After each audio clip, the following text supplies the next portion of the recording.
to your own YouTube channel. Today I'll teach you poem The Brook. Brook means झरना, छोटी नदी। हाँ, तो आज उस नदी का जो वर्णन है वो राइटर कर रहा है और किस तरह से दिखती है, और अगर शांत होकर उसके वॉइस को आप सुनिए तो उसमें से भी कोई ना कोई ध्वनि निकल के आती है जो बहुत ही मेलोडियस, बहुत ही अच्छा लगता है। उसके बारे में हम लोग पोएम के माध्यम से सुनेंगे, जानेंगे। अब brook is a small stream. Brook जो है क्या है, एक छोटी सी नदी है। Look at the picture of the brook on this page. देखिए यहाँ पे, देखिए इस नदी की छोटी सी नदी दिख रही है, बड़ी तो है नहीं। इसका फिगर भी दिखाया हुआ है आपकी बुक में। Brook is a small stream. Look at the picture of a brook on this page. Would you like to go there? क्या आपको वहाँ पे जाना पसंद करेंगी या करेंगे? Can you try making the different sound you might hear? और क्या आप उस साउंड को बोलेंगे जो यहाँ पे आपको सुनाई दे रहा है। जब आप बहुत ही शांत होके नदी में जो वेव्स, मतलब जो लहरें निकलती हैं, उनकी भी एक ध्वनि होती है। अगर शांत होके सुनेंगे तो आपको वो सुनाई देगा। इसका ही वर्णन कभी इसमें किया है। इसका राइटर, पोएट कौन है? Louis diamond. पोएट का नाम क्या है? Louis Diamond. सॉरी, लुइस नहीं, Lucy Diamond. I like to watch the merry brook. Merry miss happy, खुश। तो मुझे ये छोटी नदी जो है, इसको देखना देखकर बहुत ही खुशी हो रही है, बहुत ही अच्छा महसूस हो रहा है। गो रिपलिंग ऑन इट्स वे। कैसे? रिपलिंग मीन्स कलकल की वेव्स, जो वेव्स उठते हैं, यानी जो लहरें उठती हैं उसको रिपलिंग कहते हैं। अप डाउन होती है ना, उससे भी आवाज़ आती है। तो रास्ते में कैसे वो अप डाउन करके वेव्स के साथ, लहरों के साथ चल रही है। It sings me such a happy song. और ये क्या कर रही है, हमको खुशी वाला गाना सुना रही है। इसकी जो वेव्स निकल रही है, जैसे लग रहा है कोई बहुत ही खुशी वाला सॉन्ग गा रहा है। ऑल्दो द समर डे, जबकि गर्मी का दिन है तो नदी धूप में ही रहेगी, वहाँ पे छाया तो रहेगा नहीं। फिर भी हमको इसमें बैठना और इसकी ध्वनि को सुनना अच्छा लग रहा है। It tells me tale. अब देखिए यहाँ पे टेल्स दिया है और टेल्स दिया है। इस टेल्स में TELS, टेल्स मीन्स कहना होता है, और इस टेल मीन्स कहानी। TALES, टेल्स मीन्स कहानी। तो ये क्या कह रही है हमसे? एक कहानी के ऑफ मेनी थिंग्स, कई चीज़ों की ये हमसे कहानी कह रही है। As on the grass I lie. Grass means घास। और देखिए यहाँ पे दिखा रहा है छोटी बच्ची यहाँ पे लेटी हुई है, ठीक है। तो जैसा कि लाई मीन्स लेटना, कि मैं घास पर यहाँ पे लेटी हुई हूँ। About the hills from which it केम। और नदी कहाँ से आती है सबको पता है, हिल्स से, पहाड़ों से ही निकल के आती नदी, ठीक है।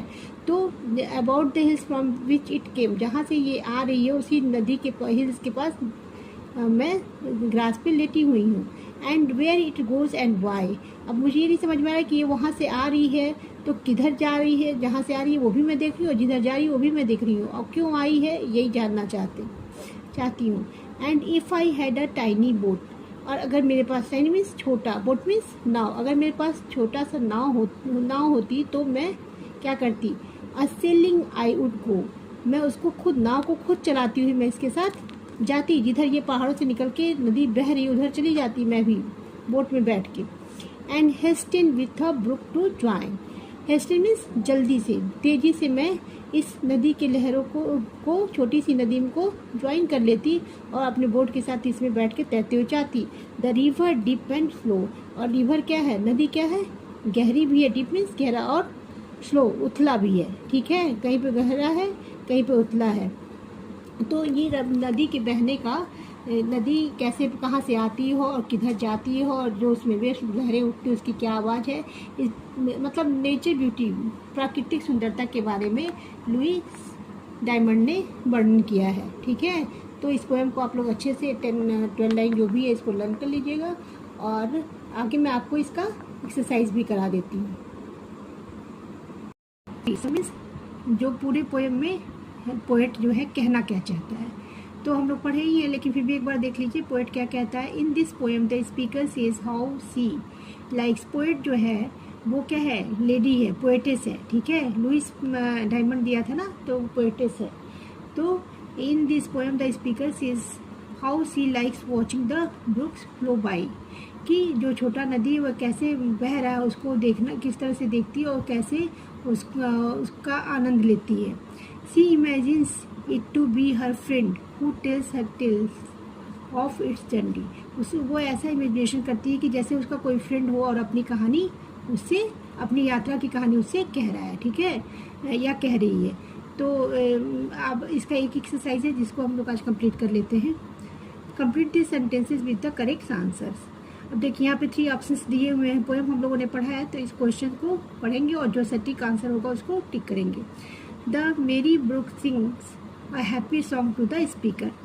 जो मेरी ब्रुक, जो कलकल की खुशी की जो नदी आवाज़ करती हुई आवाज़ कर रही है, गाना गा रही है, तो स्पीकर क्या कहता है उसमें, किस टाइम पे सुनता है या क्या करता है, करती है, सॉरी, जो लुइस डायमंड है वो पोएटिस है. तो C about the hills from where it came, ये बताती है कि कहाँ से हिल्स आ रही है. Throughout the day in the summer, तो throughout the day in the summer बताती है ना कि जब नदी आती है तो उसके पास वो बैठी हुई है, उसका आनंद लेती है. तो वो टाइम कौन सा होता है, समर सीजन का दिन हो, समर सीजन का दिन होता है, मतलब गर्मियों का दिन होता है, जब वो नदी के साइड में ग्रास में बैठ के और नदी को वॉश करती है. तो सेकेंड आंसर सही हो जाएगा, B option is right. Second question you see, as the speaker lies on the grass, जो स्पीकर है वो ग्रास यानी घास पे लेटी हुई है. The brook tells her tales of, तो जो नदी है वो अपनी कहानी कह रही है क्या. Her journey to the river each boat tippling on its way, कैसे कलकल चल की ध्वनि करती हुई जा रही है, कह रही है. The beauty of the summer day, summer day की जो ब्यूटी है, सुंदरता, अच्छाई है, उसको बता रही है. The hills from which it came and where it go, ये बता रही ना कि वो हिल्स, जिस हिल्स से वो आ रही है और कहाँ वो जा रही है, यही बताती ना. तो C answer is right, the hills from which it came and where it goes. Third you see, the speaker wishes to have a tiny boat, जो स्पीकर है वो चाहती है ना कि छोटा सा एक उसके पास बोट हो जिससे वो कहाँ जाए. बिकॉज सी वॉन्ट टू, कहाँ जाना चाहती है, move heartily with the brook to join the river, तेजी से मूव करके और नदी को ज्वाइन करना चाहती है, उसके साथ वो भी बहना चाहती है. तो इसमें फर्स्ट आंसर ही सही होगा आपका, क्योंकि पढ़े ना हम लोग कि तेजी के साथ वो भी नदी में छोटी सी बोट में बैठ के बहना चाहती है, नदी के साथ चलना चाहती है. ठीक है. So tick the right answer in your copy. Now the question answer of poem brook. The first question is, does the speaker enjoy watching the brook? Question है कि क्या स्पीकर इंजॉय कर रहा है जो ब्रुक, छोटी नदी का जो कलकल लहरें उठ रही हैं उसकी ध्वनि को और उसकी सुंदरता को. What makes you think so? आपको ऐसा क्यों ऐसा क्या है इसमें, आपको लग रहा है कि कुछ ऐसा है. Yes, the speaker enjoy watching the brook. The poet implying a positive connection and desire to be the part of brook journey. क्या है, पोएट क्या कहता है, इंजॉय भी करता है और ये जो नदी बह रही है उसको पॉजिटिवली ले रहा है कि हमेशा ज़िंदगी में कभी भी रुकना नहीं चाहिए, क्या करना चाहिए, चलते रहना चाहिए. अगर आप चलते रहोगे, एक्टिव रहोगे तो आप अपने लक्ष्य को, गोल को प्राप्त कर लोगे. तो वो लाइफ को इससे जोड़ता है कि कहीं भी आपको रुकना नहीं है. और desire to part of the brook journey, और उस झरने का, उस नदी का पार्ट भी बनना चाहती है. ऐसा ही है ना कि लाइफ में आपको रुकना नहीं है. अगर थोड़ी स्पीड कम ज़्यादा हो सकती है लेकिन स्टे मत करिए, अदरवाइज़ आप बहुत पीछे छूट जाएंगे. ठीक है. Second question, why do you think the speaker wishes to join the deep and slow river with the brook. आपको ऐसा क्यों लगता है कि स्पीकर विश करता है इस जर्नी को, नदी में जो बह रही है उसके साथ बहना क्यों चाहता है या चाहती है. तो आपको क्यों ऐसा लगता है, क्योंकि the speaker wishes to join the deep and slow rivers with the brook because this represents the natural progression and the ultimate destination of the book.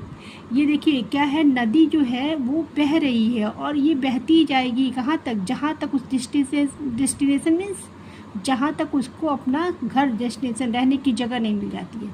तो यही मनुष्य का लाइफ भी ऐसा ही है कि आप चलते रहिए और अपने गोल को प्राप्त करिए, और वही नेचुरल है।